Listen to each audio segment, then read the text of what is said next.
अस्सलाम वालेकुम एवरीवन, कैसे हो आप सभी। I welcome you all to JK study masters.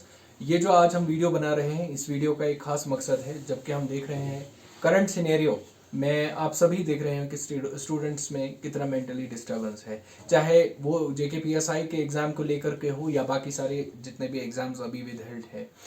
किसी का एग्जाम हुआ है, डॉक्यूमेंट वेरिफिकेशन भी हुआ है, लेकिन उसका सिलेक्शन लिस्ट कहीं ना कहीं सस्पेंस में है, अभी रुका हुआ है, चाहे वो कोर्ट हो या क्या चीज़ हो। तो इससे क्या होता है, स्टूडेंट का एक मोमेंटम यानी कि उसका एक रिदम जिस पेस से वो चल रहा होता है वो कहीं ना कहीं टूट जाता है, और कॉन्फिडेंस लेवल जो है एक स्टूडेंट में वो बहुत ज़्यादा लो हो जाती है। तो हम डिस्कशन कर रहे थे इन्हीं सारे इश्यूज़ को लेकर के कि इस चीज़ को हम किस तरीके से आप तक पहुँचाएँ और क्या चीज़ें हो सकती है जो कि आप अडॉप्ट कर सकते हो और इस चीज़ से बाहर आ सकते हो।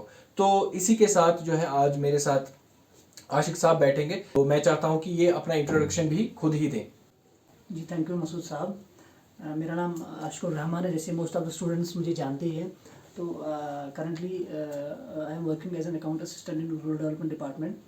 तो एक्चुअली जो मेरा बैकग्राउंड है वो सिविल इंजीनियरिंग से है। मैंने अपना B civil engineering GCT Jammu से किया है। मेरा पास आउट ईयर 2018 था। तो क्योंकि जैसे हर एक ग्रेजुएट स्टूडेंट अपनी ग्रेजुएशन के बाद जॉब ढूंढता है, तो I too was in need of job. उसके बाद मैंने एक प्राइवेट ऑर्गेनाइजेशन में जॉब किया फॉर टाइम बीइंग, ताकि एक मतलब इंसान जब फाइनेंशियली थोड़ा स्टेबल हो जाए। उसके बाद काफ़ी सारे एग्ज़ाम्स दिए, काफ़ी सारे फेलियर्स भी हुए, मतलब बहुत सारी हार्डशिप्स का फेस भी करना पड़ा। और मतलब उसके बाद काफ़ी सारे एग्ज़ाम क्रैक भी हुए। तो करंटली अभी मैं अकाउंट असिस्टेंट का जॉब कर रहा हूँ। ओके, तो आपने जो है अभी फिलहाल के लिए आप अब as an account assistant job कर रहे हैं रूरल डेवलपमेंट डिपार्टमेंट में। तो आप हमें ब्रीफली बता सकते हैं कि आपने कौन कौन से एग्जाम्स दिए हैं, क्या वो आपका, जैसे कि आपने अभी बोला था आपका बैकग्राउंड सिविल इंजीनियरिंग का है, तो आपने सिर्फ सिविल इंजीनियरिंग को फॉलो किया और आप इस नॉन टेक का जो ये जो ट्रांजिशन का फेज है, आप हमें पहले बताइए कि आपने कौन कौन से एग्जाम्स दे दिए हैं। जी जी बिल्कुल। देखो, जब जब जब भी आपका ग्रेजुएशन कंप्लीट हो जाता है कि मोस्ट ऑफ द स्टूडेंट्स देखते हैं कि हमें कोई जॉब मिल जाए रेस्पेक्टिव ऑफ द फील्ड कि आप किस फील्ड से बिलोंग करते हो। तो सेम केस मेरे साथ भी हुआ, क्योंकि लाइक सबसे पहले मैंने गेट का एग्जामिनेशन दिया था in the final year of my graduation, तो वो हो गया था क्वालिफाई। मतलब उसके बाद फिर बहुत सारे एग्जाम्स दिए। लाइक सबसे पहले मेरा एग्जामिनेशन हुआ था जैसे पंचायत अकाउंट असिस्टेंट का हुआ था, JKSB इवन क्लास 4 का भी मैंने एग्ज़ाम दिया था, वो हो गया था। उसके बाद SSC GD कांस्टेबल इन दिल्ली पुलिस, वो हो गया था। IIT जम्मू में जूनियर असिस्टेंट का एग्ज़ाम हुआ था। उसके बाद SSC GD बॉर्डर ऑर्गेनाइजेशन में हुआ था। और फाइनली लास्ट ईयर में अभी जब हमने एग्ज़ाम दिया था SSB GD सिविल, स्टेट का जो सिविल JEE सिविल का पोस्ट है, हाँ उसका फाइनल लिस्ट अभी आना है, तो उसमें भी हो गया है।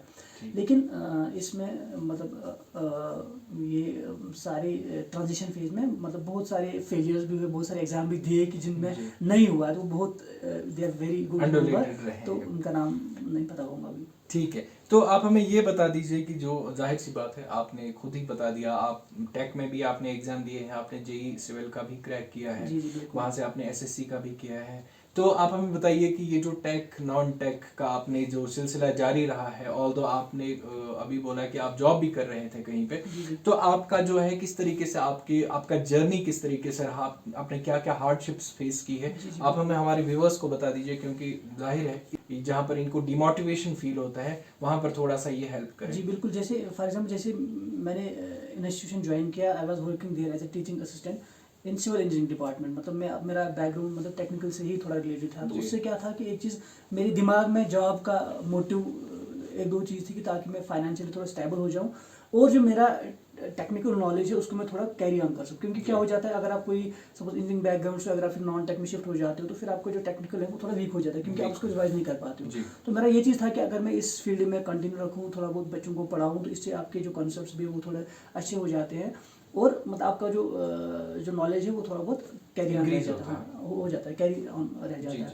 तो साथ साथ में लेकिन टेक्निकल कोई जॉब नहीं आ रही थी स्टेट में, तो बिल्कुल भी नहीं आ रही थी तब पोस्ट। तो 2018 में कोई भी पोस्ट नहीं आई, 19 में कुछ नॉन टेक एग्जामिनेशन मैंने दिए, बहुत सारे फेलियर्स हुए। मतलब मैं बोल रहा हूँ कि बहुत सारे नंबर में एग्जामिनेशन में फेल हुआ। किसी में बहुत 1-2 नंबर से रह गया, किसी में 5 नंबर से रह गया, किसी में सेकंड टाइम में रह गया। लाइक अगर मैं यहाँ पे बात करूँ CGL में सेकंड टाइम में रह गया है, मतलब RRB JEE में मेरा सेकंड टाइम में रह गया। मतलब ऐसे बहुत सारे एग्जाम थे। CHSL में सेकंड टाइम में रह गया, मतलब ऐसे मतलब बहुत सारे एग्जाम है जिसमें फर्स्ट टाइम में भी कहीं नाम भी नहीं था जी। तो मतलब ये जो जर्नी थी 2018, 19 इवन 2020 तक कोई एग्जाम ढंग से क्वालिफाई नहीं हुआ था। मतलब हर एक एग्जाम में क्लोज हो जाता था, या तो बिल्कुल फेलियर होता था, या मतलब 1-2 नंबर से रह जाता था बिल्कुल। तो उसके बाद 2020 में थोड़ा बहुत मतलब, क्योंकि मैंने एक चीज़ की थी कि मेरी भी एक गलती है जो मैंने की है, जो मैं यहाँ पे बच्चों को बताऊँ कि वो ना करें। क्या हो जाता है फॉर एग्जांपल, जब आप इन जॉब होते हो, क्योंकि आपको 10 से 4 इंस्टीट्यूशन में जाना है, वहाँ पे काम करना है, तो आपके पास टाइम लिमिटेड होता है पढ़ने के लिए। Exactly. तो यहाँ पे क्या होता है प्रॉब्लम कि आप उतना टाइम नहीं निकाल पाते हो। और दूसरी गलती क्या होती है कि एक इंसान जब उसको फाइनेंशियल स्टेबिलिटी थोड़ी बहुत आ जाती है तो वो थोड़ा कंफर्ट जोन में चला जाता है, तो जो मेरे साथ बिल्कुल हुआ। क्योंकि पहले मैं थोड़ा टेंशन में था क्योंकि सोर्स ऑफ इनकम नहीं था, क्योंकि आप इंडिपेंडेंट रहना चाहते हो आफ्टर ग्रेजुएशन, हर एक स्टूडेंट रहना चाहता है। तो मेरा भी यही मोटिव था। और लेकिन मेरा ये था, दिमाग में था कि मैं पढ़ पाऊंगा, लेकिन फॉर ईयर लगभग मैंने अच्छी तरीके से मैं अपने आप को टाइम नहीं दे पाया। उस वजह से फेलियर्स आ रहे थे, क्योंकि मैं अच्छे से पढ़ नहीं पाता था किसी भी एग्जामिनेशन के लिए। तो जब 2020 आया, थोड़ा कोविड का टाइम आया, फिर वर्क फ्रॉम होम स्टार्ट हुआ, तो थोड़ा बहुत मैं फिर सीरियस हो गया। नहीं अभी, क्योंकि स्टेट में भी पोस्टें आ रही है, क्योंकि सारे बच्चे जो ज़्यादा स्टेट ओरिएंटेड होते हैं कि हमें स्टेट वाले एग्जाम में करना है। और दिमाग में ये होता है कि हमारे दिमाग में ये होता है, जो एक मिथ है कि हम सेंटर एग्जाम में कम्पिटिटिव नहीं है। ये बहुत इंपॉर्टेंट चीज़ होती है कि हम ये है। तो लेकिन मेरे दिमाग में ये था कि यार सेंटर के पोस्ट को क्या करना, मैं स्टेट में थोड़ा बहुत करना, क्योंकि स्टेट में पोस्ट्स नहीं आ रही थी जी। तो 2020 में जब JKSC पंचायत अकाउंट में बल्क रिक्रूटमेंट में मतलब अराउंड 1800-1900 के अराउंड पोस्ट आए थे, 1889 पोस्ट। उसके बाद क्लास 4th के 8000-9000 पोस्ट आए थे। तो एक दिमाग में इंसान में आ जाता है, नहीं ये मैं कर सकता हूँ, क्योंकि अपने स्टेट में 2000 पोस्टें हैं, या इंक्लूडिंग क्लास 4। इवन उसमें अभी वो डिलेमा में बचे थे कि ग्रेजुएट्स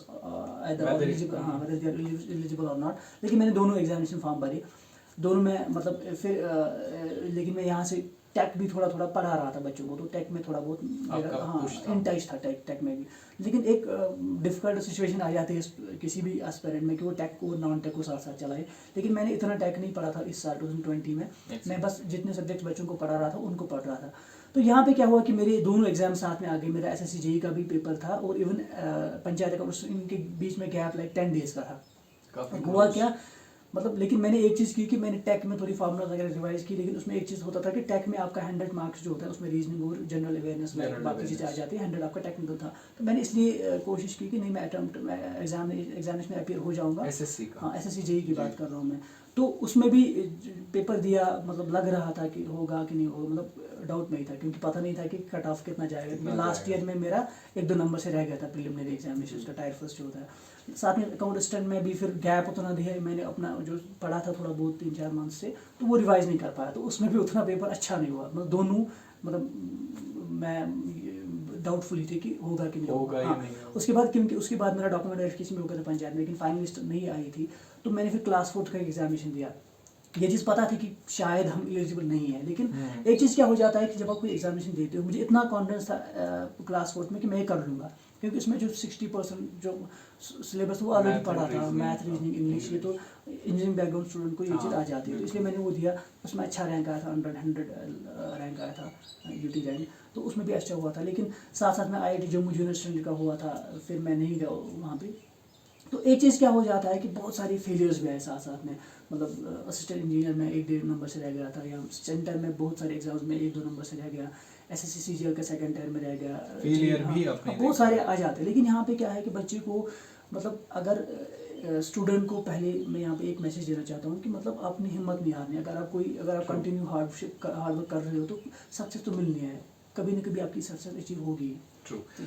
तो ये चीज़ जो है आपने बोला था कि आपने सेंटर के भी एग्ज़ाम दिए हैं, आपने स्टेट के भी एग्ज़ाम दिए हैं, जाहिर सी बात है आपने वो भी क्वालिफाई किया है, जिसमें से आपका SSC JEE का भी है। तो आप क्या कहना चाहेंगे हमारे व्यूअर्स को सेंटर को रिलेटेड? देखिए यहाँ पर एक माहौल है JNK में, खासकर कश्मीर वैली में, यहाँ पर बहुत कम बच्चे पार्टिसिपेट करते हैं सेंटर के एग्ज़ाम में, चाहे वो फिर SSC हो, चाहे वो फिर अदर ऑर्गेनाइजेशंस के हों। तो आप किस तरीके से, और साथ में आप ये चीज़ भी ऐड कर दीजिएगा, जिस तरीके से अभी ये माहौल चल रहा है, तो इसको ओवरकम करने के लिए क्या मेजर्स ले सकते हैं हमारे स्टूडेंट? देखो, मैं यहाँ पे 2-3 चीज़ें बच्चों को कहना चाहूँगा कि what they have to do in this current condition में, उनको क्या करना चाहिए। देखो क्या है, सपोज यहाँ पे बच्चे बहुत डिफरेंट टाइप के स्टूडेंट्स आपको मिलेंगे। कुछ है मतलब जो फाइनेंशियली स्टेबल स्टूडेंट्स हैं, मतलब उनको कोई मनी की प्रॉब्लम नहीं है। कुछ बेचारे मतलब थोड़ा मिडिल क्लास फैमिली से बिलोंग करते हैं, उनको बहुत डिप्रेशन में चले गए, उनका एग्जाम भी अगर क्वालिफाई हुआ है तब भी वो टेंशन में है कि अब पता नहीं कब तक ज्वाइनिंग आ जाएगी। कुछ को लग रहा नहीं शायद रिक्रूटमेंट ही काश हो जाएगी, लेकिन ऐसा कुछ नहीं होगा।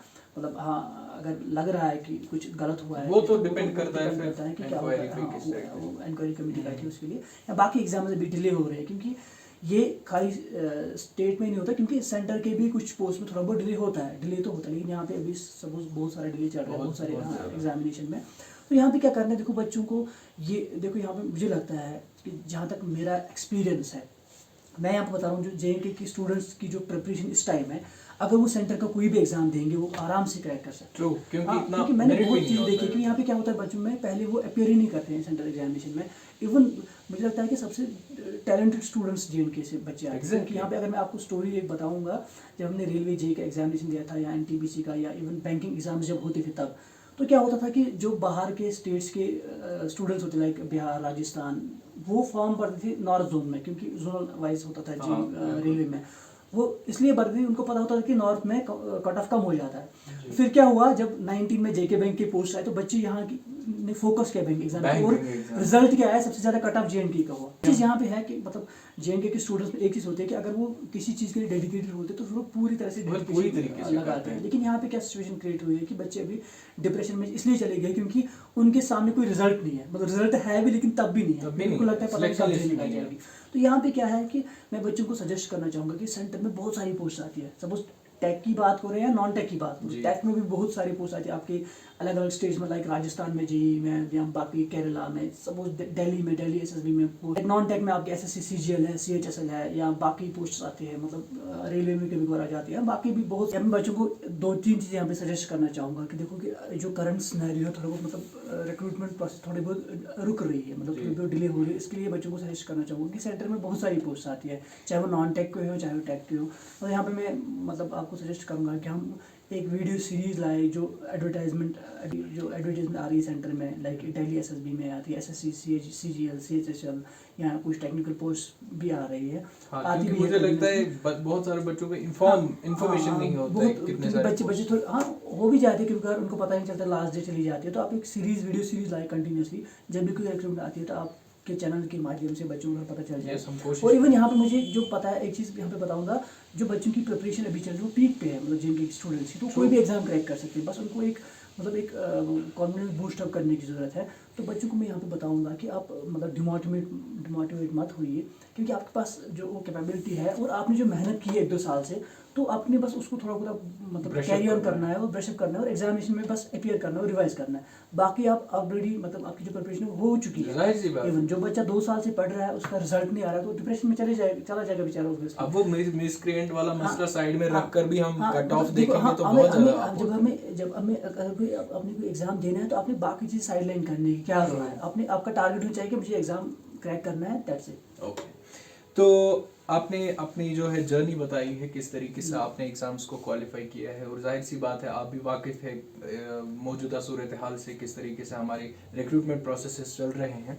तो इसको लेकर के आपने हमारे व्यूअर्स को बहुत सारे सजेशंस भी दिए हैं। आई होप कि वो हेल्पफुल साबित हो जाएंगे। देखिए, अगर कुछ गलत हो रहा है तो उसका भी हम देखते हैं, क्योंकि कोई बात ढकी छुपी नहीं रहती है, तो वो भी सामने आ जाती है, तो आपके सामने आ जाए। बिल्कुल। तो आप हमें बता दीजिए कि लास्ट लाइन में आप कुछ मैसेज देना चाहेंगे हमारे व्यूअर्स को, कि किस तरीके से वो अपनी ज़िंदगी में आगे बढ़ सकते हैं, जो कि इस वीडियो का मेन मोटिव था कि व्हाट शुड यू डू, अगर आपको ये नहीं तो व्हाट नेक्स्ट।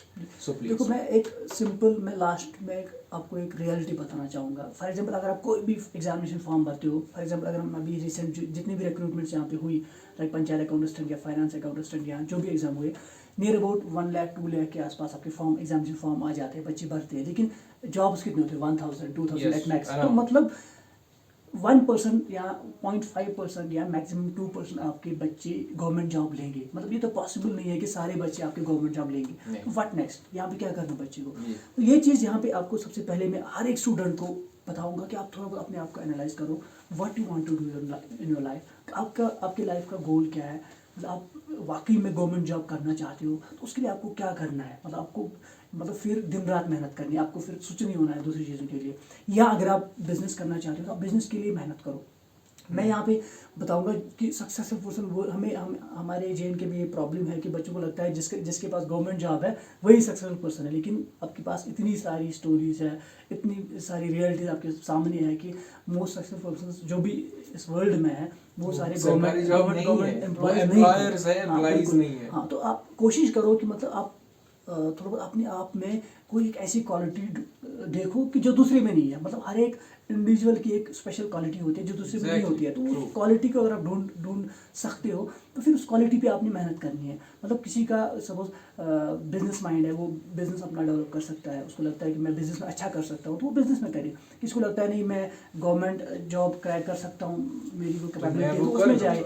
किसी को लगता है कि मैं एज ए टीचिंग में जा सकता हूँ तो वो उसमें करे। मतलब कोई किसी को लगता है कि मैं यूट्यूबर बन सकता हूँ, मतलब कॉमेडियन बन सकता हूँ, उसमें करे। मतलब डिफरेंट क्वालिटीज़ हर एक स्टूडेंट की होती है, तो उसको चाहिए कि वो अपने जो स्किल्स हैं, अपनी जो उसकी जो इम्पोर्टेंट क्वालिटी जो है उसको पहले थोड़ा एनालाइज करें और उस क्वालिटी जो आपके पास है उस क्वालिटी पे उसको काम करना है कि मुझे इसके लिए क्या करना है। तो ये इंपॉर्टेंट चीज़ है क्योंकि आपको पता है कि हर एक को गवर्नमेंट जॉब नहीं मिलेगी, इसलिए बच्चे को एनालाइज करना है कि मुझे क्या करना है अपने गोल को अचीव करने के लिए। और एक इम्पॉर्टेंट चीज़, हर एक इंसान को, हर एक स्टूडेंट को या कोई भी पर्सन हो, चाहे वो गवर्नमेंट एम्प्लॉय हो चाहे वो बिजनेसमैन हो, उसको ये चीज़ सोचनी है कि मुझे अपनी, अगर मैं कुछ कर रहा हूँ अपनी लाइफ में तो मैं सोसाइटी को क्या दे रहा हूँ। मतलब अगर आप खुद को सक्सेसफुल मानना चाहते हो तो मेरे मतलब अकॉर्डिंग टू मी सक्सेसफुल वो होता है तो जो अपने साथ साथ अपनी सोसाइटी को मतलब थोड़ा बहुत ऊपर लाना, अपलिफ्ट करेगा या अपने साथ साथ दूसरों को हेल्प करेगा, तो वो सबसे बड़ा सक्सेस पर्सन है। That's all about it.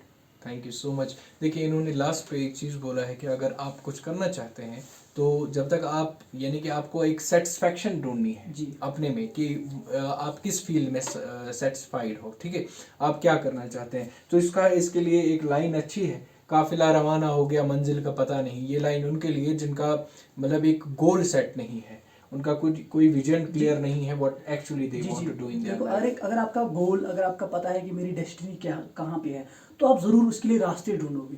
Definitely एक ऐसा टाइम आएगा कि आपको एक पर्टिकुलर जो बेस्ट जो पाथ होगी वो आपको मिल ही जाएगी। मतलब मंजिल फिर आपको मिल ही जाती है। मतलब अगर आपके पास पूरी कायनात साजिशों में लग जाती है आपका जो मकसद है वो हासिल करने में। तो ये कुछ सजेशंस थी कि आप किस तरीके से इस चीज़ को फॉलो करें। और हाँ, जब आप एक सिविल सर्वेंट को देखते हो, अगर वो सिविल सर्विसेज में कामयाब नहीं होता है तो उसका प्लान भी हो भी सकता है कोई बिजनेस वगैरह हो, लेकिन मोस्टली जो है उनको पता है कि हमें सोसाइटी को सर्व करना है तो कुछ एनजीओज में जाते हैं, कुछ एनजीओज में बेस्ट करते हैं, यानी कि वो प्रॉफिट के लिए नहीं करते हैं बल्कि वो सोसाइटी को कंट्रीब्यूशन करने के लिए करते हैं। So it is all up to you, आप क्या करना चाहते हो अपने लाइफ में।